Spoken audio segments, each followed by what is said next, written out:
Good morning, everybody. This is 2 Corinthians 4:18. We do not look at the things which are seen, but at the things which are not seen. For the things which are seen are temporary, but the things which are not seen are eternal. What we choose to look at steadfastly can make all the difference in the world to us.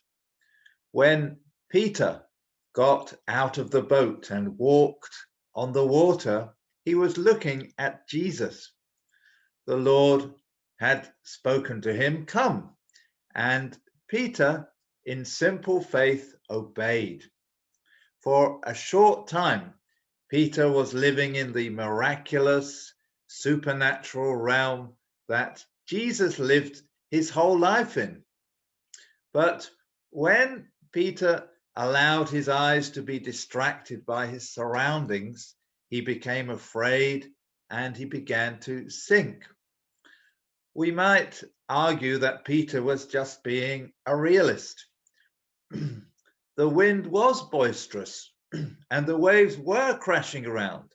And after all, it is impossible to walk on water, isn't it? Jesus didn't look at it like that. As he saved Peter from sinking, he said to him, "Why did you doubt? Why?"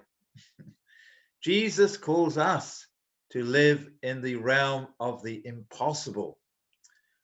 Paul continually triumphed in the most extreme circumstances precisely because he had learned to look in the right direction.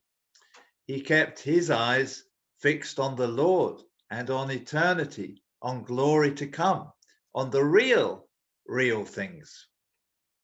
Paul had not withdrawn into himself and into unreality, pretending that everything around him didn't exist. That's not what he is saying. Like everyone else, he saw and experienced pain and joy, suffering and blessing.